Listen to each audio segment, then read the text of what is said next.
Thank you for joining today's masterclass on how to retain customers and inspire loyalty. I'm Jason Grubisic, Customer Success Manager for Dotdigital in the Asia Pacific region. Usually our masterclasses are held in our offices where clients are encouraged to ask questions, join in, participate, and share their own challenges and successes with the topic that we are presenting on. So whilst we are presenting and going through a particular topic, we encourage clients to ask questions as we go along, and that may prompt discussion, and we may go off track and a client may share a particular challenge and then other clients may chime in. So unfortunately, due to the current COVID-19 situation, this particular masterclass was held online recently. So our clients were still able to join us online, and we did have a lot of discussion through the video conferencing tool that we were using.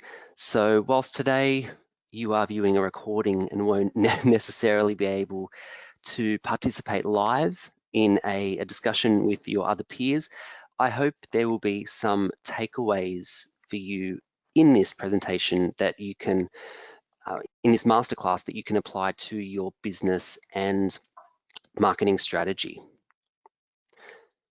All right, so today I'm going to begin with acquisition.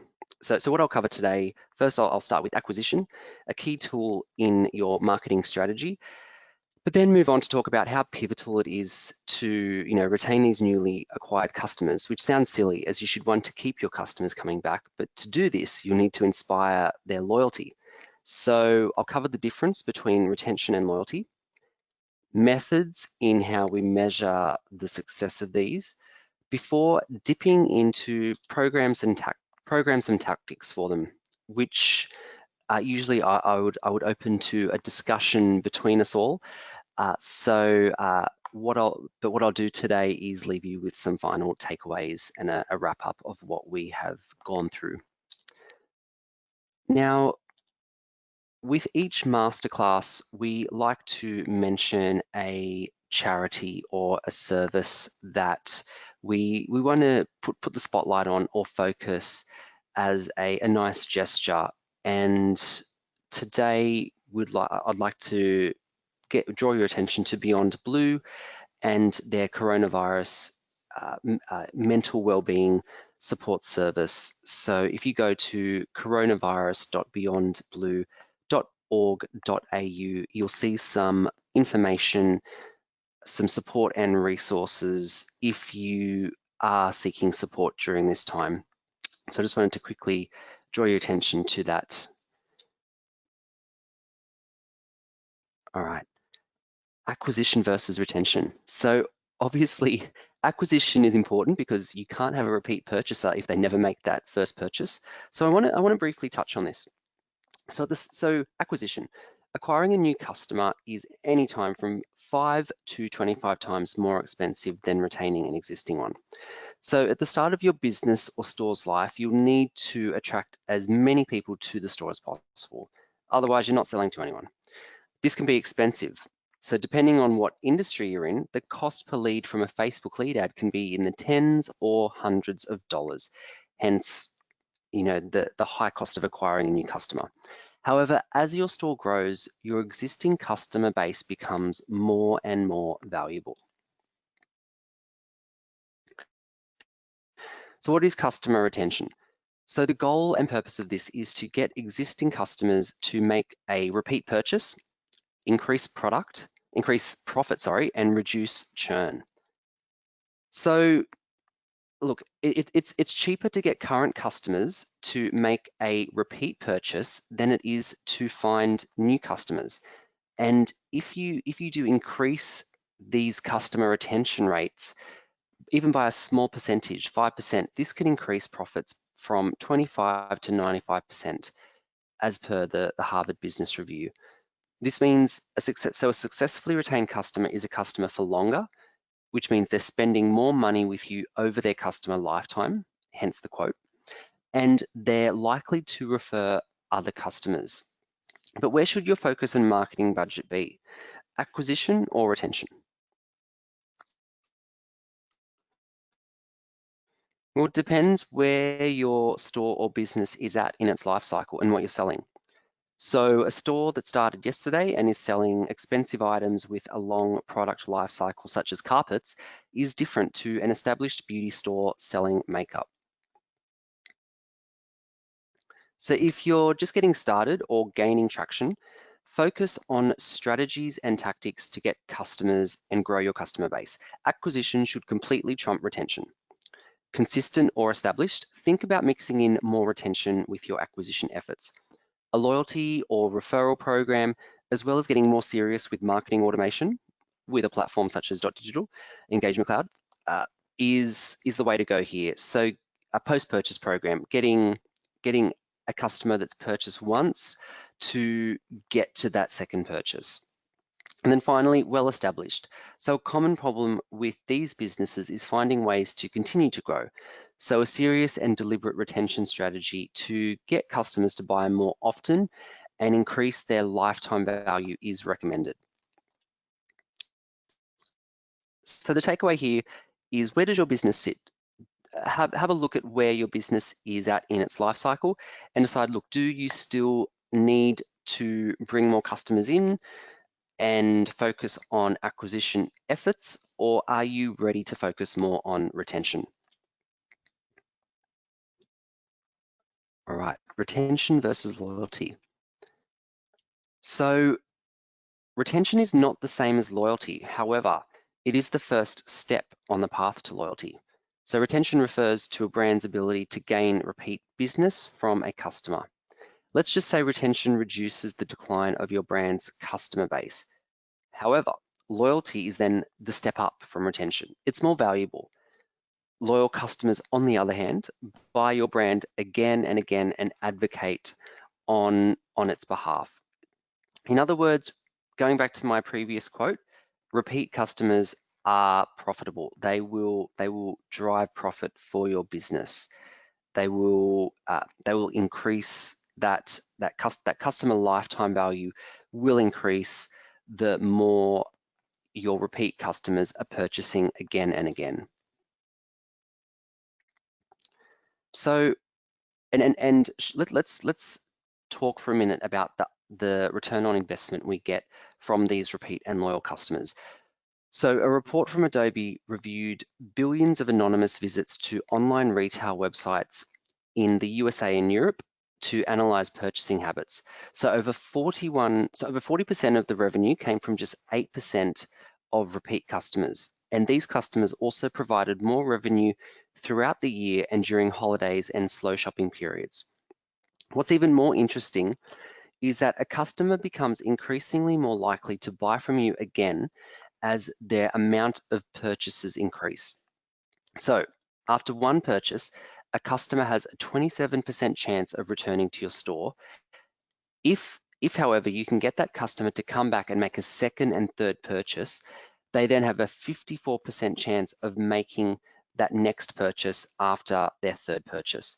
So essentially, once a customer gets to that third purchase, over half of them will go on to make that next fourth purchase. And here's some food for thought. Research by RJ Metrics showed that of your loyal customers, your top 10% spend over 3 times more per order than the bottom 90% of your business. And your top 1% of customers spend 5 times more than the lower 99%.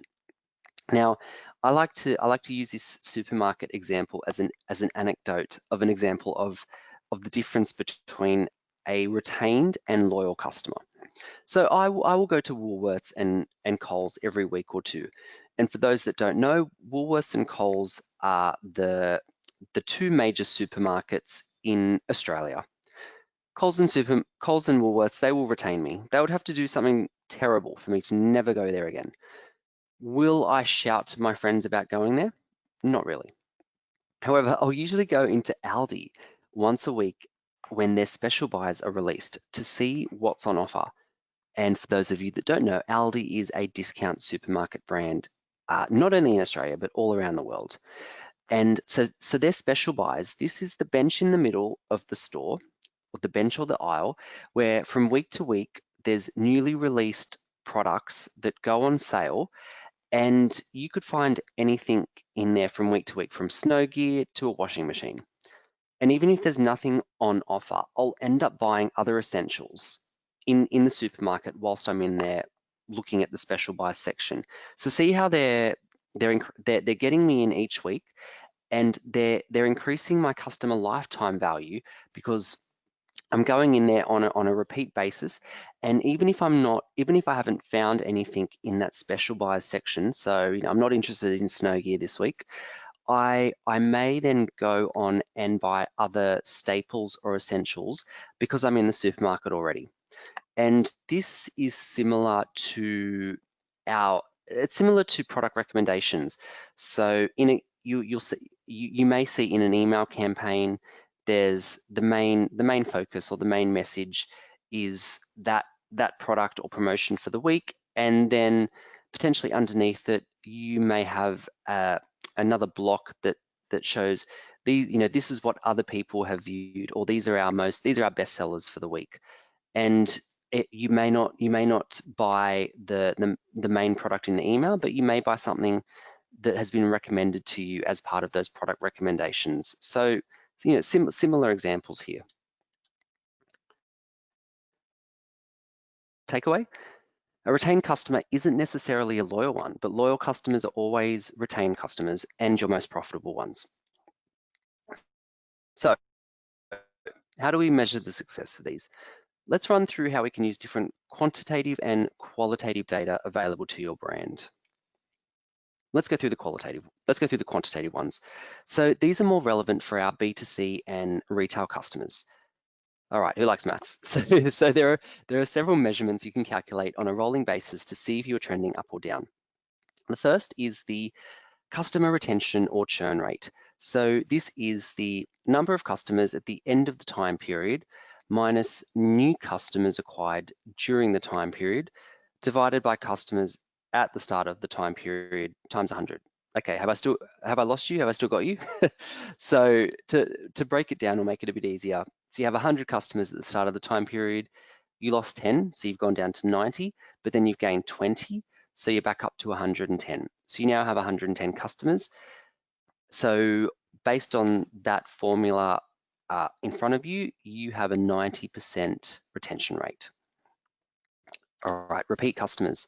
So this is the number of customers that purchased more than once divided by unique customers.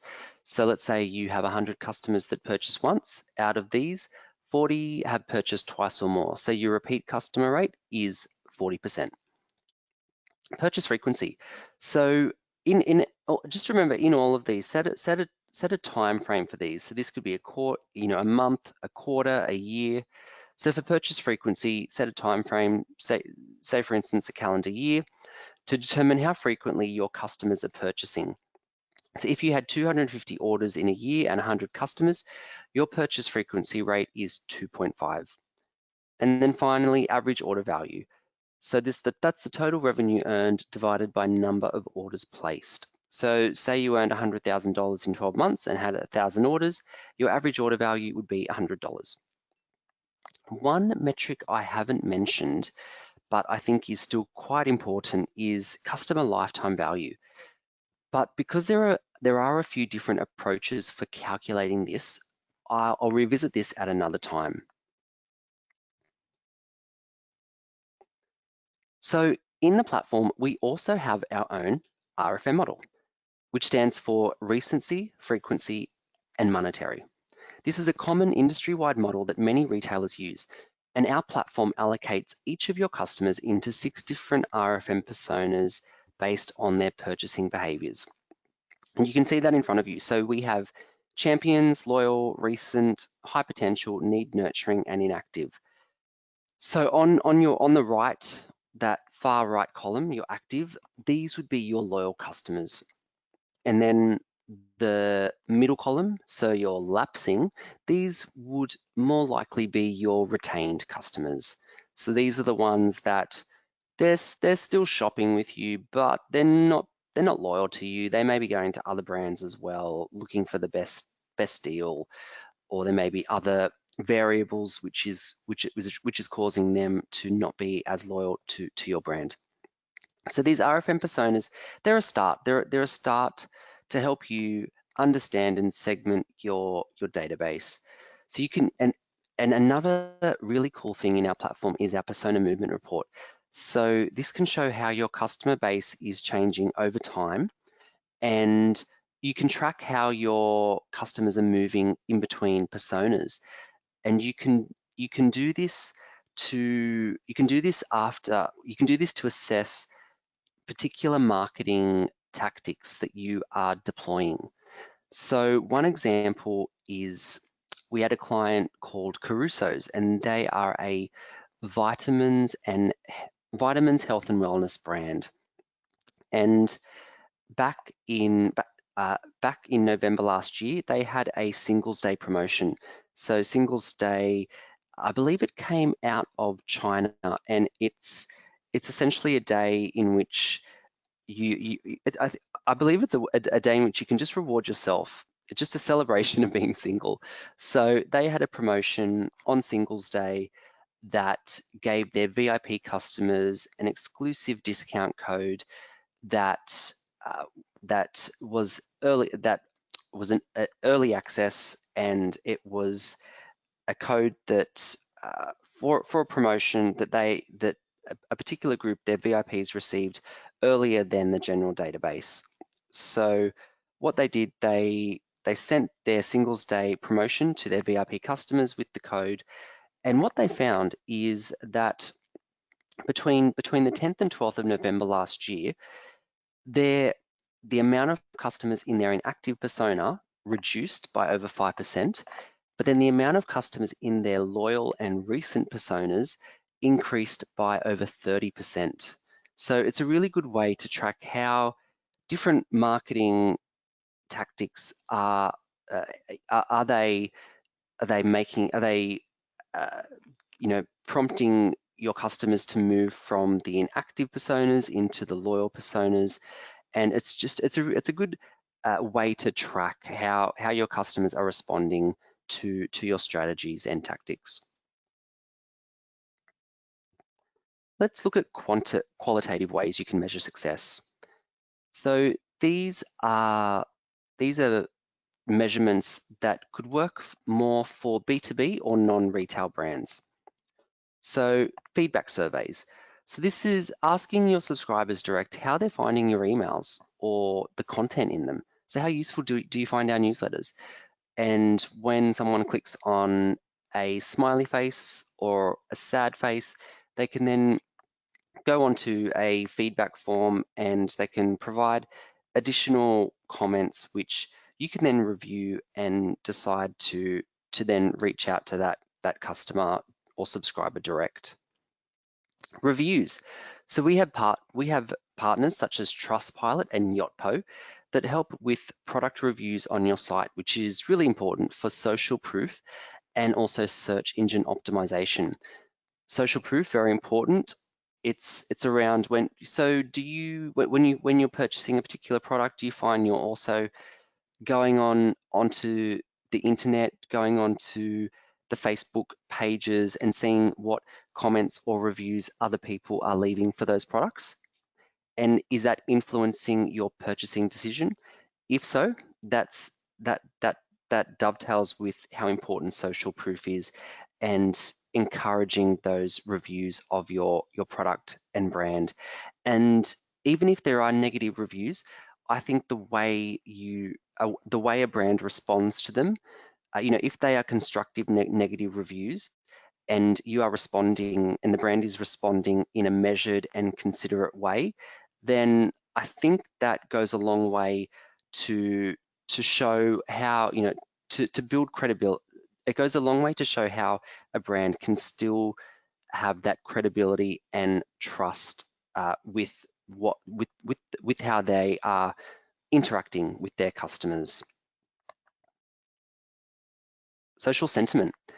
So your Facebook page. So this is a great tool for both product and brand feedback, as well as building a community of loyal fans. Now, two other things, there's also NPS and Refer a Friend. So NPS is your Net Promoter Score. So a lot of professional services organizations use this to track how they are performing with their clients. And I won't go into this too much, but you have your promoters and you have your detractors, and you get a score, and this score changes over time. And obviously, if you have more detractors than promoters, then that's cause for concern. And it's something that allows organizations to see how particular teams are performing with their client base. So, a customer success team or a professional services team. And finally, refer a friend. So if I liked your product, I'm going to tell my friends about it. And there are tools out there where you can send codes that you can share with your friends to get them to also join the product or service that you are currently enjoying. And I'll go through this I'll show you an example in my presentation in just a sec. Takeaway here, use a mixture of quantitative and qualitative success measurements depending on your type of business and the data available to you. All right, my favorite part of the presentation is going through the programs and tactics to essentially retain your customers and inspire loyalty. So how do you increase retention? There are three things you need. First, you need a plan. So create a set of retention objectives around the SMART principle. SMART, S-M-A-R-T, so specific, measurable, actionable, relevant, time-bound. So an example of a SMART objective might be achieve 25% of existing customers to have an online account within 12 months, or drive 30% of existing customers to make a repeat purchase within 6 months through the website, or increase the average order value by 10% in 6 months. So those are examples of SMART objectives. Next, you need tools. You need tools like Dotdigital Engagement Cloud to send your emails. You need Google Analytics to track your revenue and visits to your website. Facebook, loyalty applications such as smile.io or Loyalty Line, and there are others out there as well. Website analytics such as Optimizely, and loyalty platforms such as Trustpilot or Yotpo. And finally, you need tactics. So this is what I want to take you through now. So we're gonna go through a deeper dive of retention and loyalty tactics. So these are the ones I'm going to take you through. And in our masterclass, I asked our clients on the call, on our live masterclass online meeting, to type in if they thought they were examples of retention or loyalty tactics. And some of them are grey, so it could be a grey area. Some of them are both. So some will lead to retention whilst others will lead to loyalty. Ultimately, you'll want to first have your key retention tactics in place and then develop the loyalty tactics that are right for your business. So try to think of it this way. Which ones are simply trying to get the customer to shop again versus which tactics are providing value to their customers? All right. First, personalization and segmentation. So I think this is I think it's both. I think it's both retention and loyalty.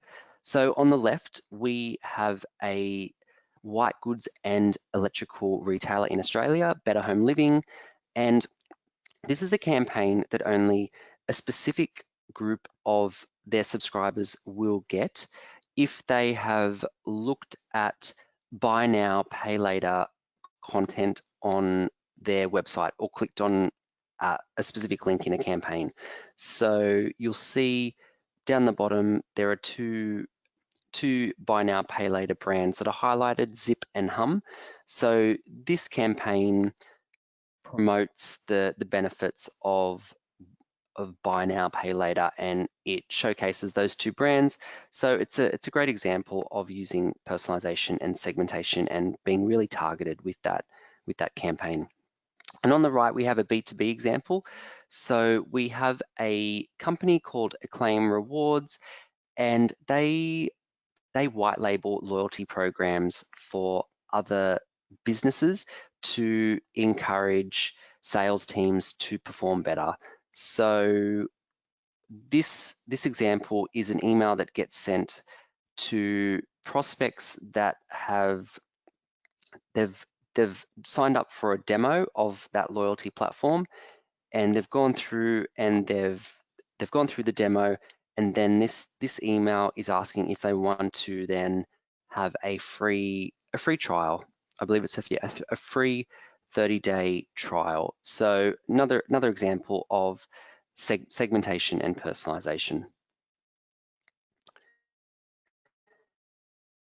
Next, post-purchase program. So I would say retention.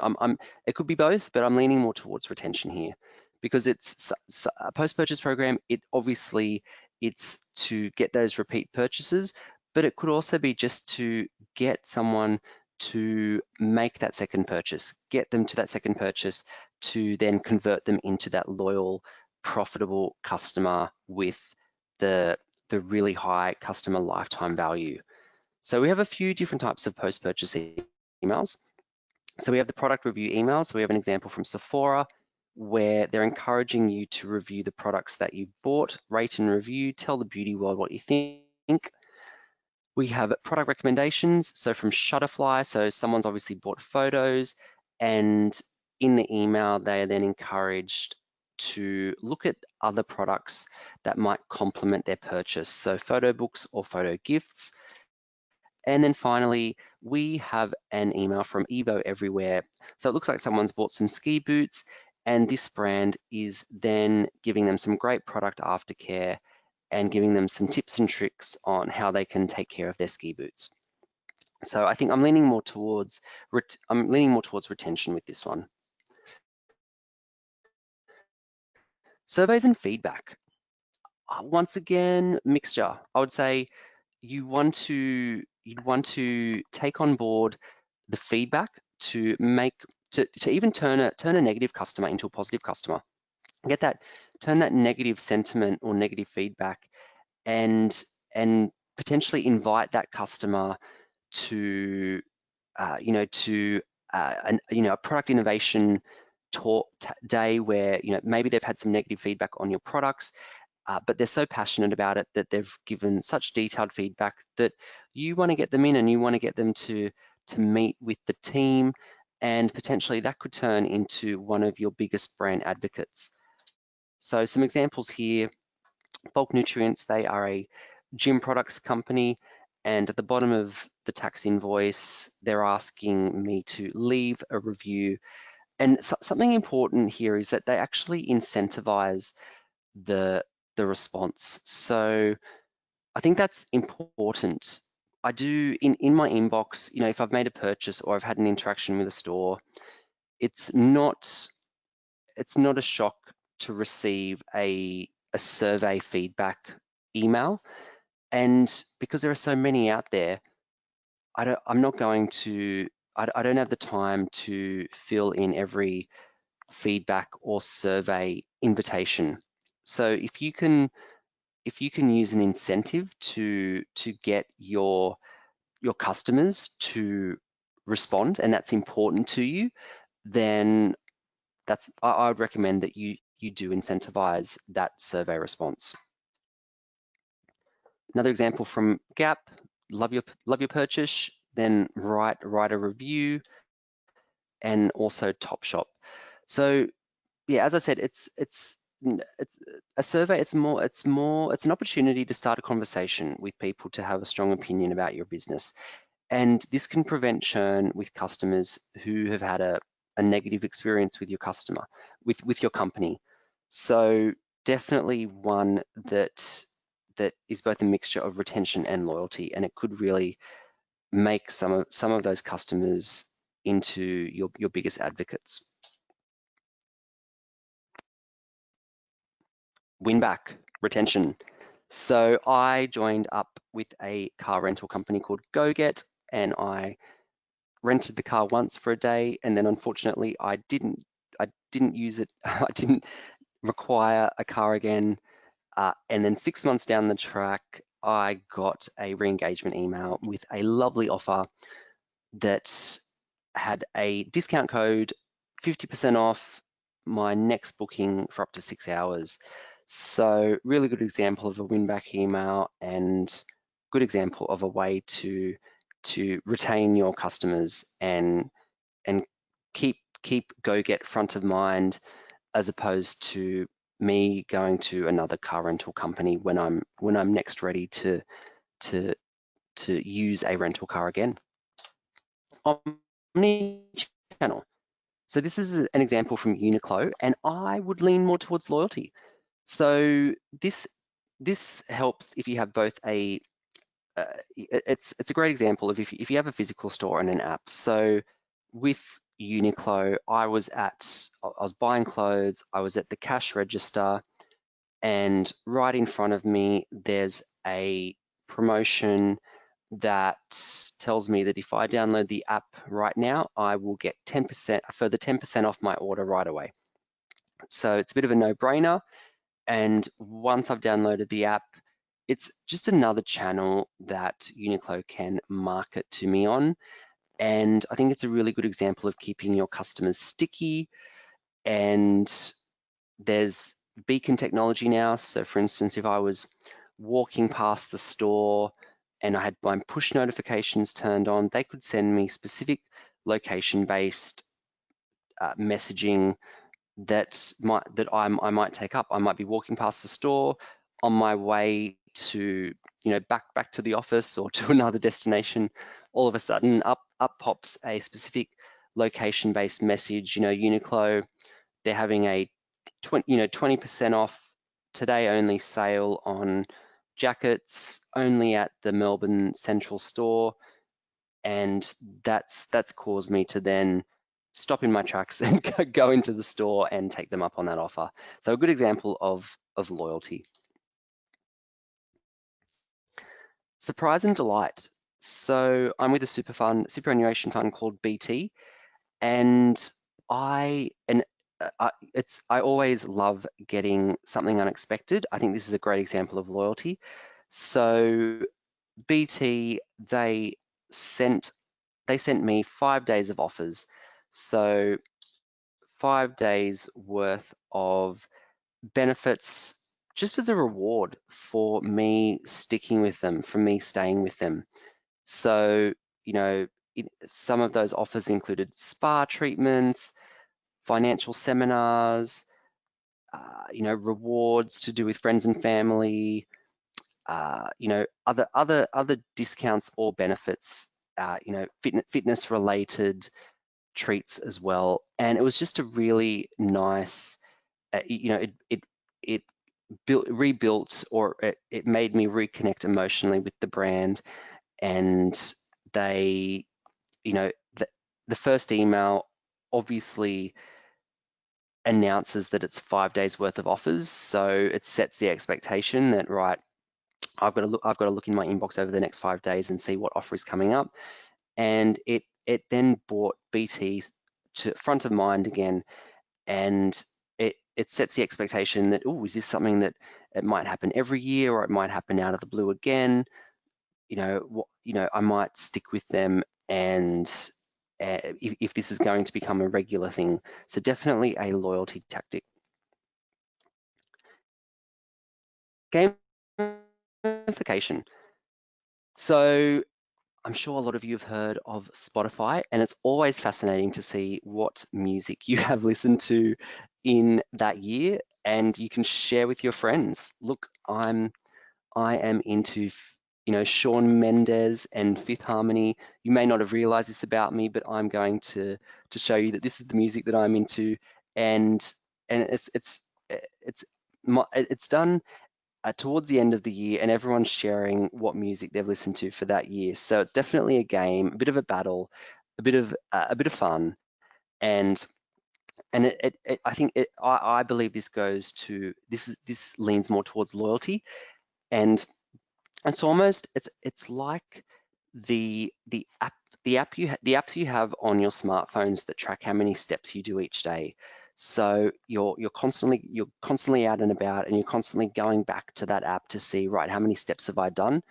And this is a similar scenario. You're listening to your music, and you're going to stick with Spotify because you know at the end of each year you get this yearly wrap up of your top songs, and you just want to know. Sometimes you forget what you've listened to that year, and it's a good reminder to see how you've interacted with that brand and the music you've listened to, because obviously music, it's a very personal choice, and it's a really great way to connect between between Spotify and their subscribers. Another gamification example. So we work with a football club in the UK called Southampton FC, and they wanted to showcase to their loyal fans the experiences that they'd had in the prior season. So this email you can see in front of you, it takes a variety of data points and shows them creatively. Each variant is unique to the recipient, and it generates a very personalized view of their statistics for the season, even going so far as showing how many miles they've traveled to the game. So both of these gamification examples, it speaks to it's around how how how people are interacting with the brand, and it's also a reflection on them. And people love, I love hearing about hearing about what I've been up to, and if there are statistics on that measure, how many miles I've traveled or what I've done in that year with that brand. It's always fascinating. It's always really interesting, and it really drives loyalty to that brand, especially if you have a passion with something like football and particular football clubs. Next, money can't buy experiences.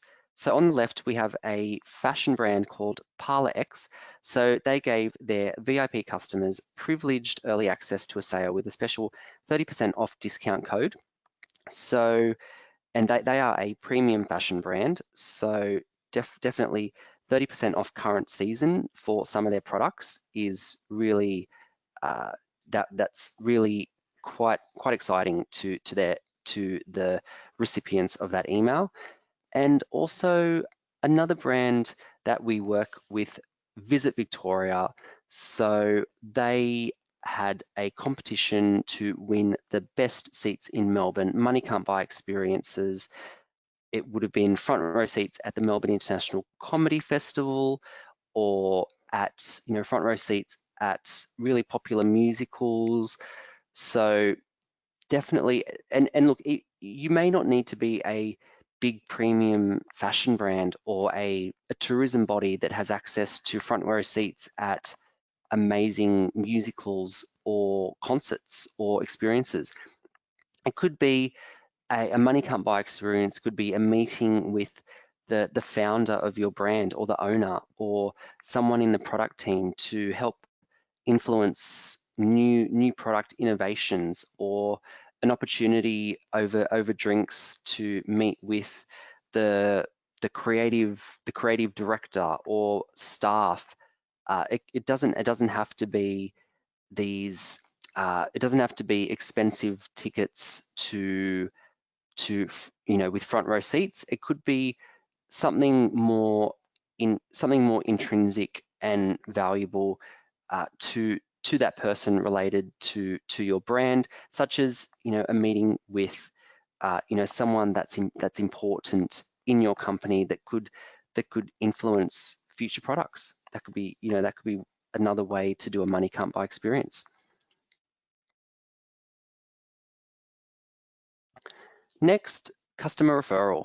So we have a food preparation delivery service called UFoods, and if you refer up to 3 friends with a special discount code, you get you score a free meal and they score a free meal. So friend get friend or customer referral. It's definitely a mechanic that has been around for a while, and it's still being used by companies to success, you know, as we speak, right? You know, in 2020. Next, community and fan groups. So we have on the left, we have Kmart Mums Australia, and then on the right, we have IKEA Hackers. So whilst these community fan groups haven't, that they haven't been started directly by the brand, I think this is a great example of loyalty. So you go as a consumer, as a customer, you're going on to these fan groups, and you are seeing hacks, you're seeing tips and tricks from other loyal fans, and then you're taking inspiration from them and going away and potentially even buying more products, or or you've got existing products and you're drawing inspiration from what people are talking about in these groups, and you're implementing that in your own house, or however you're using that product or service. And actually, one thing not sure if I said on the previous slides, customer referral, I think that is a retention retention tactic, and money can't buy definitely loyalty.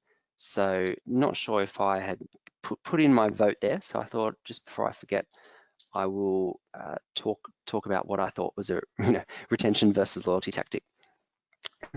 Next, stance.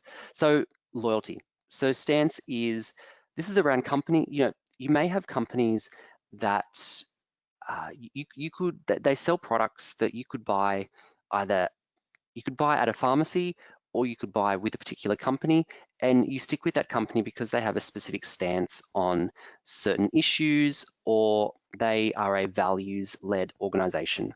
So on the left, we have Flora and Fauna. So they are a brand passionate about living ethically, passionate about the environment, natural alternatives, all products are vegan, ethically sourced, cruelty-free and low impact. All orders are plastic-free and carbon offset. So they sell products that you may be able to buy the equivalent of at a pharmacy, but instead, if you are motivated by the values that they stand for and the stance that they are taking, then you are more likely to buy similar or equivalent products from this brand again and again. And on the right, we have Beauty's Got Soul. So they are a for-profit, for-purpose beauty business on a mission to help the homeless by selling Australian-made beauty products and unique corporate gift hampers. So at Christmas time, you may be wanting to buy hampers for your employees or for your clients, and you may choose to go with Beauty's Got Soul as opposed to another organization that is selling equivalent hampers or similarly stocked hampers with lots of wine and chocolate and all the good things you have at Christmas. You might choose to go with Beauty's Got Soul because of their values and their mission and the stance that they are taking. And then finally, we have loyalty programs. So this is an example from Pet Barn. So one of my colleague Beatrice, she signed up to Pet Barn. She went in, she purchased some products, she signed up, and automatically they knew that she had a cat. She didn't put this in any of any of the information that she was asked to give when she signed up, but automatically, because of the products she bought, they knew that she had a cat. They also showcase her nearest store nearest store to where she lives. They indicate that she is a silver member, so membership status, and also how many points she has. So how many points she has at the moment based on her purchases, and how many points she has to go to get to the next tier. So one of the interesting discussion points when we had this masterclass online recently was around how some people don't like it, going back a tier. So they may have purchased, they may be a loyal customer and they've purchased with you over a long period of time, but say for whatever reason they haven't purchased with you recently due to whatever reason, and they're suddenly they're pushed down a tier, and it's not a nice feeling. But look, we understand it, that's the role of loyalty programs to keep you from to keep you spending, to keep you loyal to that brand. So it's an interesting discussion point. Should even if you are going to stick with with that brand, but you just haven't purchased from them recently, but you are going to purchase from them again, should you be pushed down a level, or how are there any ways in which you could work through that? That was one of the interesting discussion points from this masterclass recently when we had held it online, and we'd had some live discussion on it.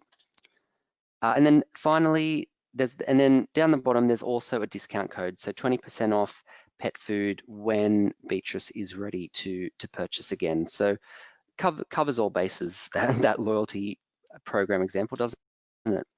And then also we have Sephora, so Beauty Insider. So similar to sorry, not similar, but what it dovetails nicely with what I was saying around tiers. And with Sephora, you have three different status or membership tiers, and the more you spend, or depending on what tier or status you're in, you get access to more benefits. So obviously it's encouraging you to get to that rouge status. So you get the private hotline, the invitation to exclusive events, and it's similar to an airline loyalty reward scheme as well. You really want to get to that gold or platinum level and get access to the lounges, and access to selecting the best seats on the airline, and free upgrades and so on. So loyalty programs, probably one example that a lot of people around Australia will know about is either Coles Flybys or Woolworths Rewards. So Woolworths, they use shopping data to tailor personalized specials to their customers. So this, not only do you get emails that have specials related to what you may have bought previously, but they also have an app which then displays how many points you have. And I think it's great. It's a great example because for some people, they shop there so frequently that there's always specials or promotions that can be relied upon for those people that are in Woolworths 2 or 3 times a week. And obviously with the app, you can tailor it to your store, and there may be store specific specials similar to what I went through with that Uniqlo example earlier. And finally, there's you can also see how you can have either midweek specials, or if I bought Mexican in the past, then Woolworths is encouraging me to buy again, and I get I get 5 times the points.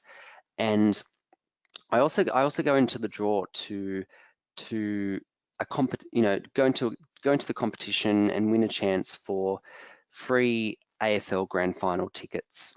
So they're really trying to encourage that repeat purchase. So a really great example of loyalty tactics. So look, these successful loyalty programs, they'll use the opportunity to collect that first party data. So what products you're shopping in store, and then they're gonna use that to better understand how to engage with you and deliver those relevant experiences. So the specials on the Mexican food, because you may have bought those ingredients in the past, and then they're offering you 5 times the points and a chance to win grand final tickets. So they're using that data to get that deep understanding.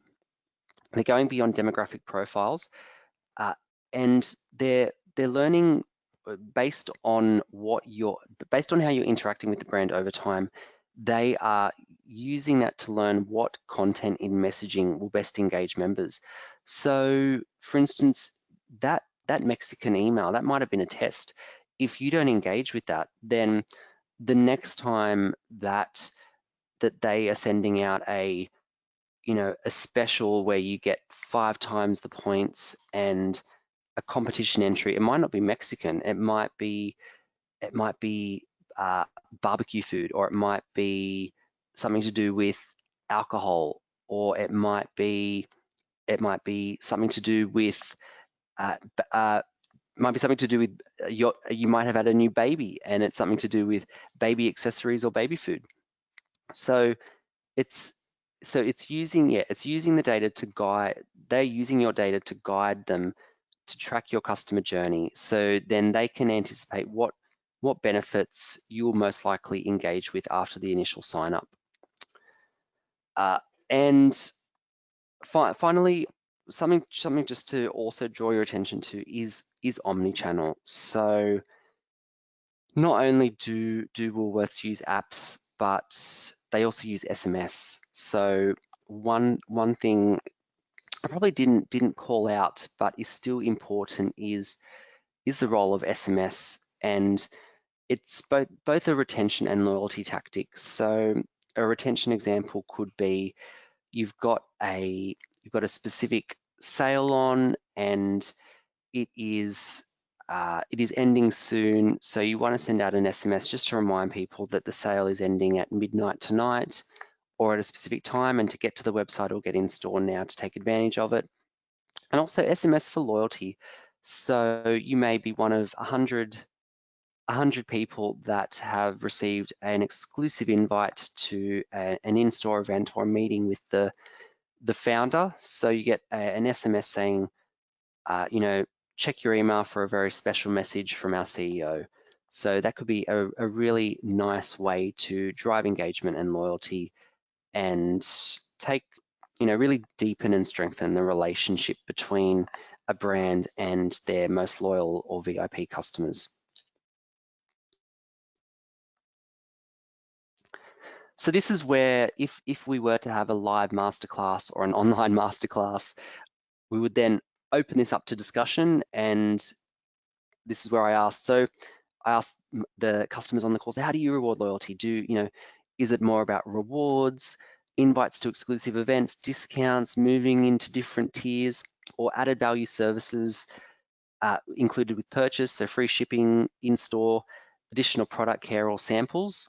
So unfortunately, as this is a recording, I will leave you to have a think about what might work best for your business based on all the loyalty and retention tactics that we've gone through today.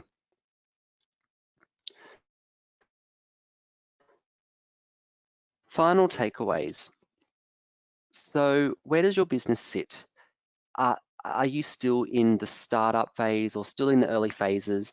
And it might be best to focus more on acquisition at the moment, and then down the track start to introduce more retention and loyalty tactics, such as a post-purchase program, or a post-purchase program, or surveys and feedback to see what customers respond to best. Have a think about where you're at in terms of your business life cycle. And then a retained customer isn't necessarily a loyal one, but a loyal customer is always a retained customer. So those loyal customers, those are the ones that, as per that previous Adobe report, I believe they were only accounting for they only accounted for a small percentage of their overall customer base, but it resulted in over 40% of revenue or sales. So don't forget your loyal customers, and make sure that you are employing those loyalty tactics to really drive that third, fourth, and fifth purchase, because that's going to lead to your profit. Use a mixture of quantitative and qualitative success measurements, depending on your type of business and the data available to you. And then recognize that there's a difference between retention and loyalty. So get retention in place first. So, your post-purchase program, surveys, and that segmentation and personalization, and then work on which loyalty tactics will provide the right value for your customers. My recommendation, or my action for you today, what I want you to do as soon as you get off this recording, is to think about what you can implement right away. What can you do right now? Start implementing a tactic. Is it a post-purchase program? Is it implementing a survey at the bottom of your emails? Did you find this email useful? Smiley face, sad face. Open the conversation between your brand and your customers and see what is going to be of value to them. So that is my one thing I want you to do from today. The one thing I hope you take away is to implement something now. Implement, as it doesn't have to be a loyalty program. It doesn't have to be a money can't buy experience. It can just be a survey, or it can just be a post-purchase program for anyone that's made a purchase, and try and encourage them to get to that second purchase. All right, we've come to the end of the masterclass. If you do have any questions, please feel free to reach out to your account manager or customer success manager.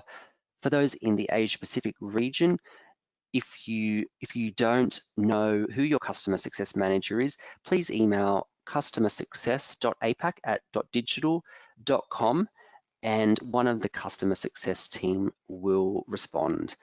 Thank you so much for your time today, and I hope you found this masterclass on loyalty and retention useful. I'm Jason Grubesic. Thank you.